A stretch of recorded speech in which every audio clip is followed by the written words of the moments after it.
Good afternoon, everyone. My name is Shwani. I'm going to be moderating today's panel regarding youth voice, shaping the policy and diplomatic future of the Middle East. So, as you all know, youth is a very broad concept, and there are many definitions for it. And the age group varies a lot depending on the social context, on the cultural context. And you all know that we have several groups of youth when we talk about them, starting from millennials, Gen Z, now we even have the Alpha generation. And I think on our panel, we have probably two generations, the millennials and also the Gen Zs. So it's going to be a very interesting panel. It's in collaboration with QatarDebate, which is a partner of Qatar Foundation under the Patronage of Qatar Foundation. We've had a lot of good collaborations with Qatar Foundation regarding youth as the Kurdistan region, and we're very excited to keep these collaborations ongoing. I want to introduce our panelists to you. We have Maha Al-Kuwari, the General Manager of Doha Forum, one of the most prestigious forums in the Middle East. And we also have Ms. Bina Qeredaxi. She's the advisor to the Prime Minister's Office of Initiatives. And we also have Ahmad Al-Naimi, who's the Chief Envoy of QatarDebate and our youth representative today. We must have a young person among us today when we talk about youth. So I'm going to be distributing this panel along three phases, let's say, to make it easier for the audience as well to understand where we're going with this panel and what is the goal of it. First of all, I want to talk about the current state. As we all know, the Middle East has gone through a lot of turbulences, a lot of challenges, a lot of difficulties, and the dynamics have changed. And these challenges might be unique to some regions, especially the Kurdistan region, but there are a lot of commonalities between our nations. And youth have played a very important role in the reconstruction of communities after conflict. So we're here today to talk about the importance of the role of youth post-conflict and how can we use and leverage the youth that we have in order to rebuild our community. I want to start off with our very own Kurdistan region. Ms. Bina, over the past decade, the Kurdistan region has navigated through a lot of challenges and it has gone through a lot of significant changes. And as you know, the youth constitute the largest part of our own community. So can you please provide some insights into what role did the youth have in the progress of the Kurdistan region that we see today? Thank you very much. Thank you, Tara Khan. I'd like to welcome you to this panel. The Kurdistan region is a story of resilience. We have faced we've been in conflicts, we've faced sanctions, we've been in many challenging situations, although we're still in progress of development and building or developing the infrastructure more. What truly stands out that the youth population in the Kurdistan region surpasses 60%, those that are under 30%. This could not be the best percentage for post-conflict regions, but in Kurdistan it's been an advantage. If I speak about a decade ago, during the ISIS war, 2014, I remember, I was much younger, 12 years ago. The youth have contributed not just in the humanitarian progress, but they were in the front lines. They volunteered in the front lines. This is something that also drives today. It drives the initiatives of the youth and their contribution to the community. It's the same motto that we have. The leadership from top as well have really helped in contributing into the role of the youth. The vision of the Prime Minister, His Excellency Masroor Barzani, was also on a level of including the youth in the cabinet, in the government, giving them voice. This have really helped developing the Kurdistan region. Thank you. Thank you very much, Bina Khan. Certainly, the Kurdistan region had its fair share of conflict, and also the inspiring stories that came post-conflict from the youth. As you said, they were at the forefront of giving back to the community, and we see a lot of hope in our youth to take part and take initiatives and be part of the discourse and the conversations and the dialogue that we have. My next question will be to Ms. Maha Al-Kuwari. I want to know, as the general manager of the Doha Forum, you have been at the forefront of global and regional policy making in the forum. So can you tell me how have the diplomatic efforts evolved, and what has the role of youth been in these kind of conversations regarding policy making, regarding politics? Because I know there's a lot of interest from the youth, but how have you seen it from your perspective, for example, in the Doha Forum?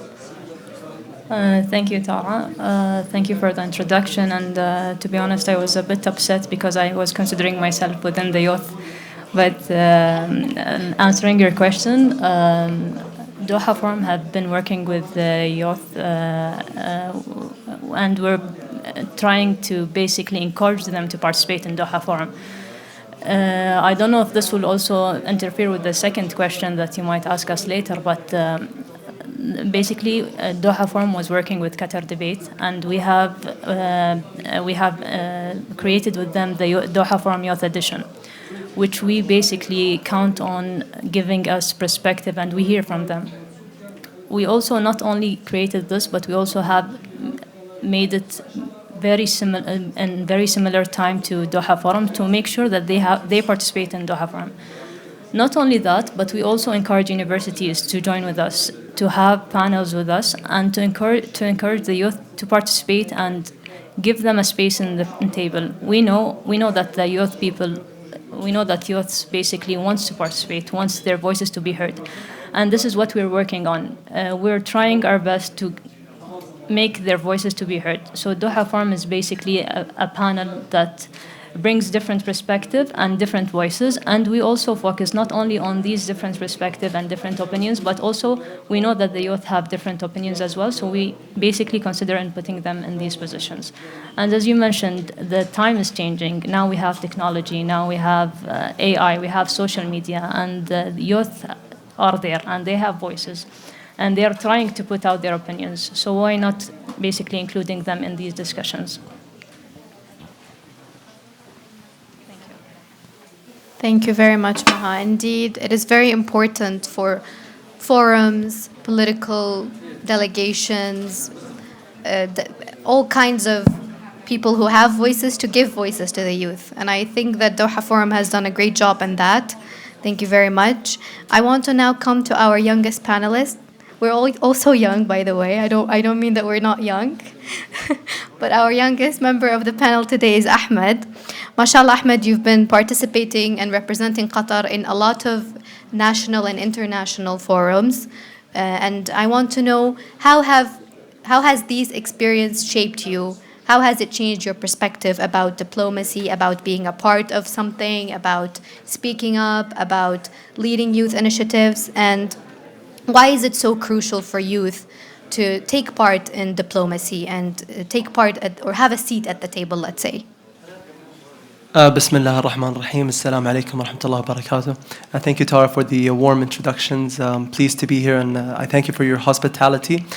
I think it's imperative that we look at the reason why youth need to be included in these forums and these high-level or in diplomacy at large. I think a key word would be to increase trust in public institutions. The problem is that if we want to look at the status quo currently, we need to look at the demographics. The region, the MENA region, is predominantly youthful. When we look at that, we say like there are 60%, the 60% of the population is under 30 years old.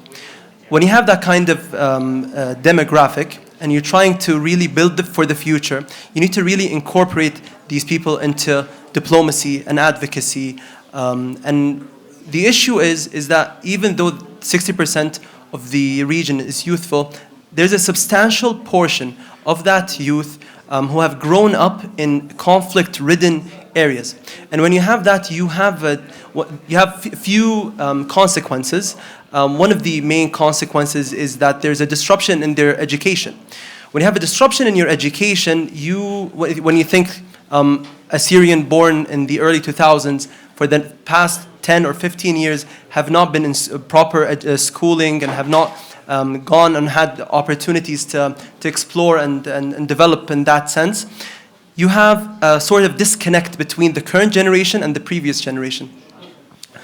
And a key consequence in all of this is that there is a decrease in trust in public institutions. And we need to rebuild that kind of trust with inclusivity of youth within these forums and these platforms. Personally, what I have done, I have been participating in various international forums and platforms where youth are represented, and we try to really look at the outlook of these people. Are people optimistic? Are the youth optimistic about the future or pessimistic? You find that people who have grown up in conflict-ridden areas are more than likely to be pessimistic. And that kind of issue is a problem we have in the status quo and that we really need to address. Thank you very much, Ahmad. And I certainly agree with you. A live example for this is our own region and our own nation. We see that the young people who constitute the majority of the community, they have a pessimistic view about the future, about politics, about diplomacy, about taking part or being part of this. So you often see them run away from the political discourse or the political conversations, and they just like they want to stay out of it. But if they stay out of it, the next generation will grow not being involved, will grow not having voices. So we'll certainly come to that and how we can fix that, hopefully, or find solutions to that. The next part of our panel will be regarding challenges and also solutions. So I will start with Ms. Bina. As you know, empowering the youth and building their capacity is a crucial part of building a nation after conflict or building communities after conflict. I want to know, as the Kurdistan region, what steps have we taken to tackle this? What steps have we taken to empower our youth? And in your opinion, also from the government's perspective, what is the challenge that you face with the youth? Why do they not want to participate? What is the reason for them to be so pessimistic about politics and diplomacy and being a part of the conversation? Thank you, Tara. I think it has to be step by step. You cannot just start by involving the youth immediately into politics and in diplomacy. It has to start with culture. According to my experience, as one of the founders of the Doha International Film Festival, back then it was a new cultural event. We had a lot of youths volunteering and being interested in this cultural event that they want to take part in. Most of these youth today have taken part in politics, in they have government roles, and so it has to be through the soft power. We cannot just get into that. In terms of education, there has been increase of students enrolling by 10% since 2022, according to data from the Ministry of Higher Education.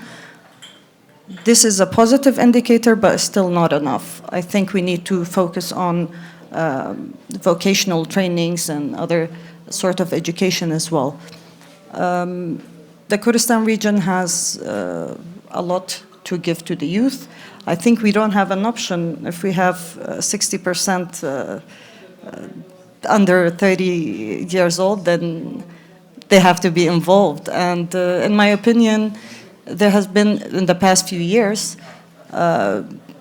you can witness a lot of initiatives by youth and for the youth. For example, one of the examples are the Kurdistan Foundation that is founded by a group of young people chaired by Mr. Arin Masroor Barzani, is a young role model that is also involving the youth in this progress, in this development progress, with a lot of initiatives under, such as Jobs KRD, Volunteer KRD, Empower, and that also tackles issues of the youth today of unemployment and not being included. It provides platforms for them to be included in partaking in events, community responsibilities, and so forth. Thank you. Thank you very much. And on the past 4 to 5 years in the new cabinet, we've seen a lot of youth involvement in the Kurdistan region. And as you mentioned, there are a lot of initiatives that are taking part to encourage the youth to be a part of the process, to take part in the community. And as you said, step by step, hopefully the interest will increase, the pessimism will turn into optimism, and so on. Ahmed, I want to ask you, as a young person, I'm sure you faced a lot of comments saying that young people do not know anything. Sometimes we might be considered as naive. It's still too early for you to speak up. Wait for your turn. Things like that, you know. So, and I know you've represented Qatar at platforms in the world, like outside in the UN conferences, and I want you to convey your experience to us. Has this helped others? Has this helped you to change your image in front of others or the image of youth? And what key experiences, in your opinion, prepare the young people to engage in international community? Like, what was a specific thing that you learned that you think it could be an advice for other youth who are facing the same kind of challenges? First of all, I think it's a bit preposterous to say that the youth should step aside and wait for their turn. I think they represent 60%, and it'd be very undemocratic to not be inclusive of them in one way or another. However, what I did notice, and I do agree with Ms. Bina, when she mentioned the idea about culture. Culture is a very important issue here. And when we say culture, and I might be biased when I say this, but I do believe that debate culture is a very important culture that needs to thrive in youthful communities so that they're able to become more active members within the international community. And when we say debate culture, a lot of misconceptions are thought of what debate really means, but debate really creates a platform or an area or a region I'd say mostly a platform where youth can interact with each other and discuss and practice and hone their skills in argumentation, in the synthesis of ideas, in the ability to improvise, and the ability to refute and dissect what really holds an argument together. This really builds a critical thinking person. And you need that kind of skill and that kind of trait for people to become more active later down their lives. And when you have those kinds of traits, you really skip the line into becoming more active members within society. There is no age limit for being active and having an idea being taken. I think what we lack is the recognition and credibility. When we hear someone that's young trying to speak out, they'd be like they're idealistic, they're naive. We have these misconceptions, these stereotypes about them. I think one way to dispel all those misconceptions and stereotypes is by being more inclusive of them and seeing them on the ground. When you have that kind of bridging between the intergenerations or intergenerational bridging of gaps, you find that people or that the youth have a lot more to offer than we think. And perhaps they are idealistic, but maybe that idealism is necessary in order to balance a very realist world. Perhaps they'd even change into that, and that's a way, including them is a way that, in a way that you adopt them to becoming more active in the society. And really debate creates a space for people to interact with each other, to learn from each other, to practice, and then you have at the output a debater. And a debater is a very critical thinking person and someone that can add value to our institutions. And just like we have advisors for public institutions or private institutions, we can have something similar because there is something to be offered, perhaps not decision making itself, but there is a viewpoint to be heard, and it must be heard. Thank you so much, Ahmad. You couldn't have said it better. Thank you. I want to now come to Ms. Maha. As we all know that the Doha Forum, and you've mentioned this briefly as well a while ago, you guys encourage diversity, youth engagement, inclusion, and all of that. How does the Doha Forum platform foster partnerships and initiatives to amplify the youth voices in regional and global policy making? I want to start with saying, as I mentioned previously, that we work with partnership. We try our best to engage youth with us. And sorry to cut you off. Please, guys, can we be a bit quiet? We can't really hear the panelists. زحمتنا بأتوانين توزق بدنج بين panelic برا وأشيت. داوي لبردنا كم أتوانين يكتوز دنج مانكس كين. سباس. So as I mentioned, we've been working with a couple of partnerships to encourage youth not only to basically participate, but also to speak up and tell us about their opinion.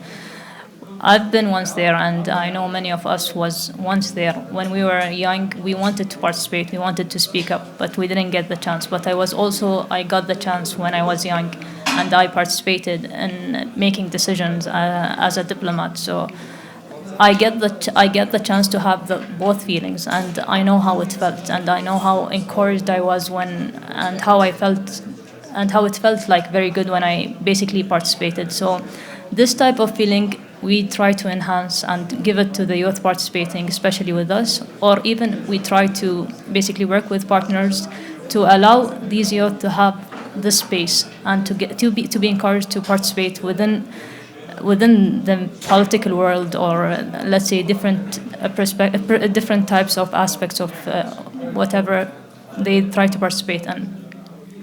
Other than that, the youth have lots of potentials, and they will be the people who will grow up and live in the world that we're creating now. And I think they are the most important thing. We should listen to them. We should give them the space, and we should basically encourage them to work on what we feel. I know some people would think that they are still young. They don't have this. They're not in the position to give us ideas. But I think we learn from the young. We can learn from them and basically even mentor them to help us build the future. Thank you.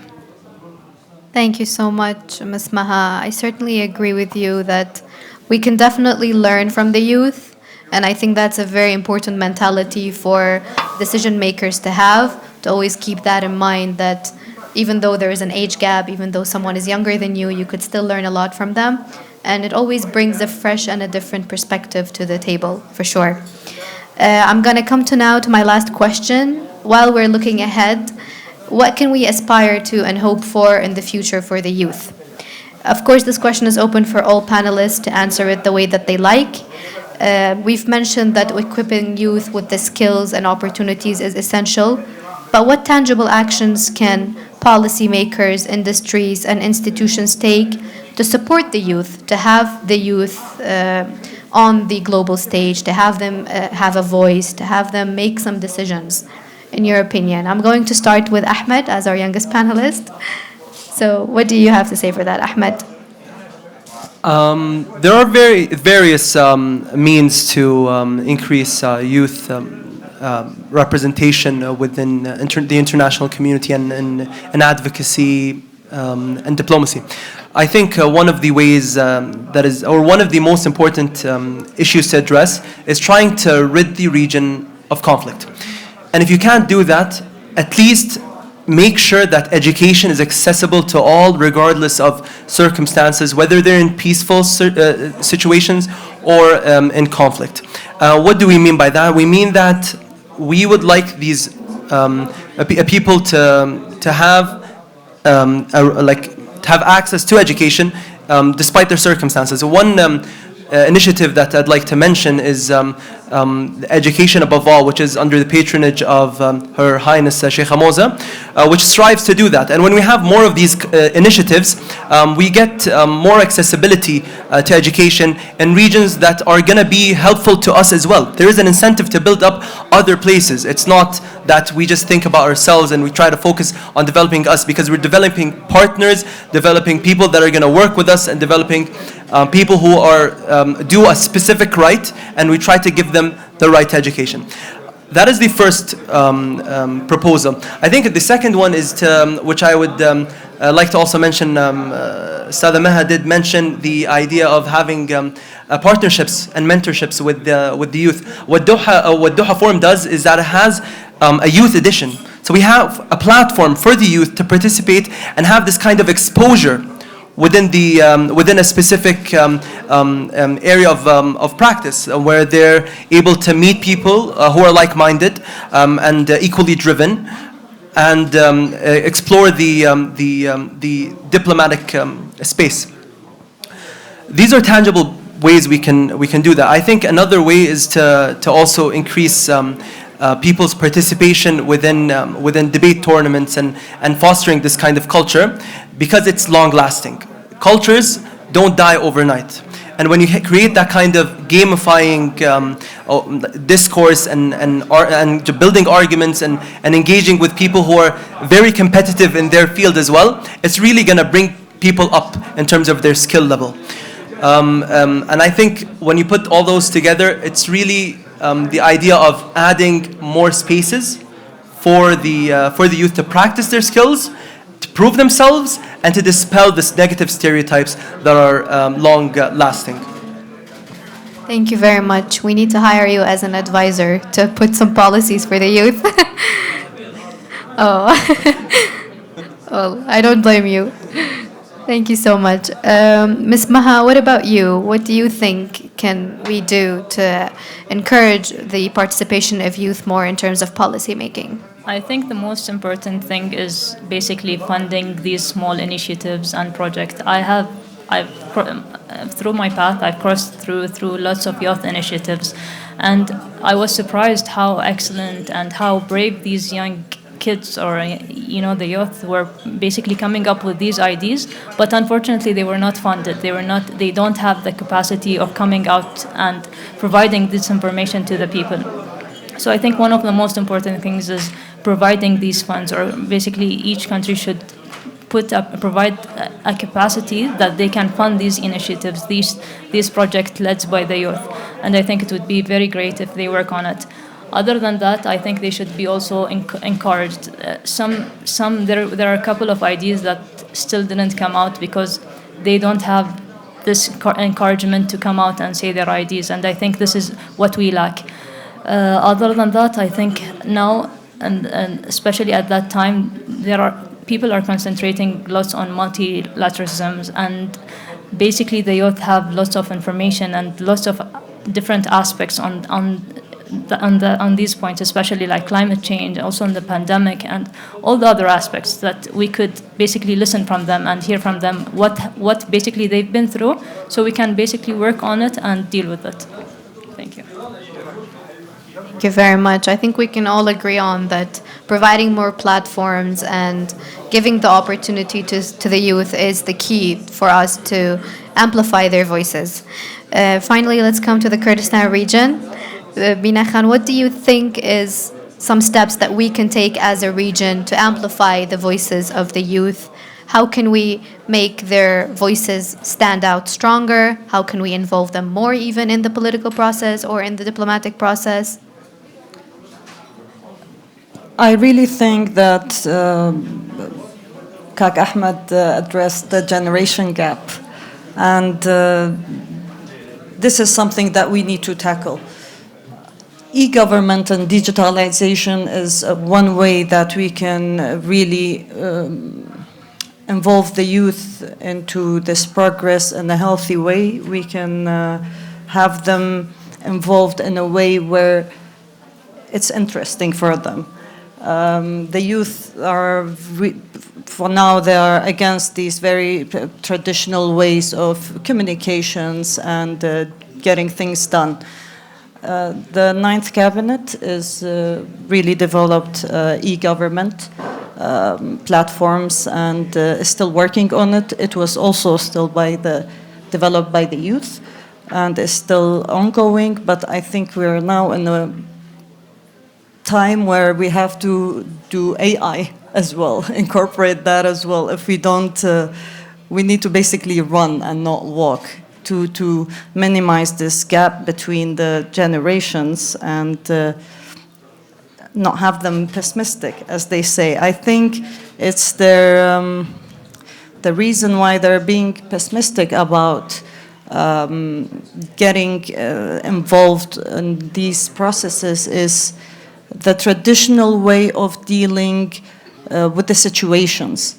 And we need to really evolve these, we need to work on these more, and as I said, from e-government, maybe we're going AI for the next cabinet. I really don't know what's going on with the world. Maybe the youth know better, but yeah, thank So you. still considered from the youth.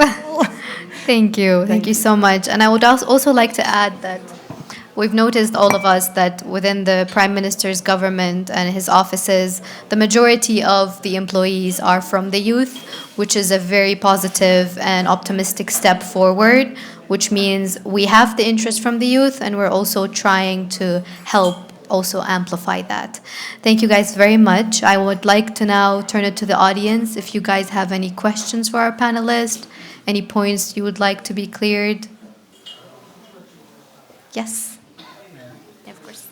Thank you. First of all, I thank you all the panelists and the moderator, Ahmad, Maha, and Bina, and Tara. Thank you. Actually, we started to wrap up with the culture and then a gap between the age. And then we actually, again, finalized with culture. I just want to point out that in Kurdistan, we have D1. Like when we were child, we have in a room, old people sit, and then young people sit. The young people listen to experience of old people. And in Arab countries, you have majlis. More or less the same thing. So I think we already have the solution, that this is the culture, it gives the solution. So we will modify it and we will benefit from that. Yes. And also, I will just point out one thing. I guess this is time of youth already, because we see most of the countries in the Middle East, the leaders of the countries are young people, okay, 40 plus, as you started, youth, but with which definition? 40 plus is youth as well. So we have in Saudi Arabia, Prince Mohammed bin Salman. We have in Emirates. We have in Qatar. It's young. And then we have in Kurdistan. Our president, our prime minister, these are young generations, and they understand us. This is one thing I want to point out. And the other thing is that, actually we, youth, we are lucky in one thing, because in Kurdistan, the youth are born with bilingual. Arabic Kurdish, Persian Kurdish, Turkish Kurdish, and then most of them at the third as English. So in Arab countries, you are bilingual, English and Arabic. So we are connected to the world. We are not isolated. So this is a big opportunity for us to connect our communities with the world. And I just want to actually tell one thing and ask the question. I will finish, excuse us. The thing is, in Saudi Arabia, we have mosque. In Qatar, we have QatarDebate. In Kurdistan, recently, we have Kurdistan Foundation. But somehow, sometimes I'm thinking this is like, okay, Big Brother saying, okay, you child, go and play there. Just don't make headache. Sometimes I feel that. What is your opinion about that? And how can we integrate that foundations, because you say financially it should be supported, integrate to the policy making of the countries? Again, thank you for the opportunity and for the panelists. Thank you. Very much. Who would like to Ahmad? I think idea of bridging the generations together is important. When we look at that, when you said you mentioned a very nice or you illustrated a nice image of the youth and the elderly generations interacting in one diwan or majlis, and that is something beautiful that we have in the region. And I think a necessary thing is to create or make this kind of lifestyle addictive. What do I mean by that? I mean that advocacy and policy making is a lifestyle. It's a way of living. It's you being up to date with current affairs. It's you engaging and talking in a specific manner. It's a lifestyle. And we need to make that lifestyle addictive. And the idea that we need to, when we have more platforms and more ways where youth can voice their problems and voice their ideas and visions for the future, you start to rebuild the trust in public institutions. We do recall that we have a decreasing level of trust in public institutions. And the best way to do that is, one, for these institutions to give back to the communities, so that they gain their trust and they gain their love, and then after that you start to make it more integrated for them, so that you give them platforms and then you hear them and not just voice them without applying that. One way we have done this in Qatar is that we recently had a launch of the GCC regional summit. When we have the GCC Youth Summit as a platform for the GCC youth to come and discuss and interact and meet each other, exchange ideas and foster this kind of culture and this kind of, and really cementing this lifestyle of diplomacy, you start to build a good trust in institutions and good visions for our platforms where you can voice your thoughts and voice your ideas. One aspect of that was that we had a policy writing project as well, where the highest performing individuals in the conference have been selected to write policy papers. These policy papers are going to be they're currently being written, and there's a very we found that people are very eager to express themselves, and you are with this creating a channel where they can make tangible change. And I think that is the way where you're not going to be just sidelined and just heard, but actually heard and have your stuff being, or your requests being brought to life. Thank you very much, Ahmad. That's very well put together. I hope it answers your question. Do we have any more questions from the audience? Yeah. Thank you very much. Well, we went through all the things that we need to do to bring the youth to hear them, but I'm curious to see that what has been done by the youth for the youth so far in these regions. Thank you very much. Who would like to answer that? It's a very good question, yeah. It's a very good question. I think all initiatives that are being done by the youth by default are for the youth. So if you are working on, I'll go back to the film festival, an initiative by the youth for the youth. It involves a lot of people. The same thing with the Kurdistan Foundation. These are initiatives that really serve this generation and build future leaders from. As I said, attracting youth through culture and soft power is the way, but starting from what the youth have done, being in the front lines, I guess, is not something little that they can do. And it's not just for the youth, it's for all the generations. I genuinely believe that we really need to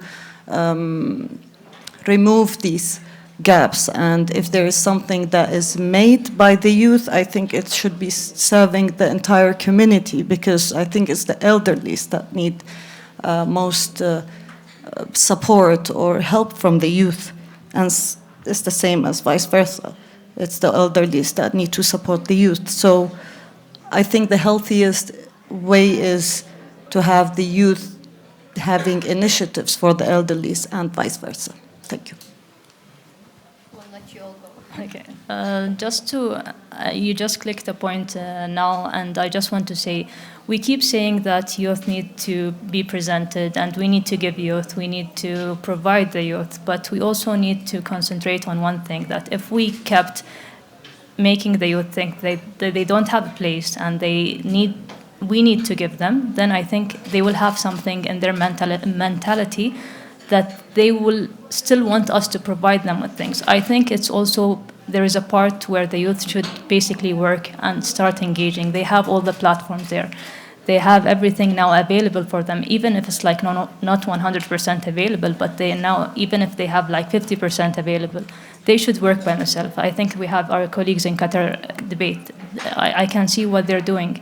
They're basically going out, reaching out, and working out. So when my colleague here asked about, he said that there is different initiatives, there is different programs in different countries, and I think this is where the youth should basically start and go out and communicate with each other and build these things together.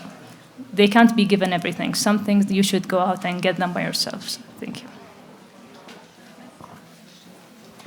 You asked a very good question. What have the youth done? What have they changed? I think the whole landscape of the region is shaped by the youth, particularly post 2010.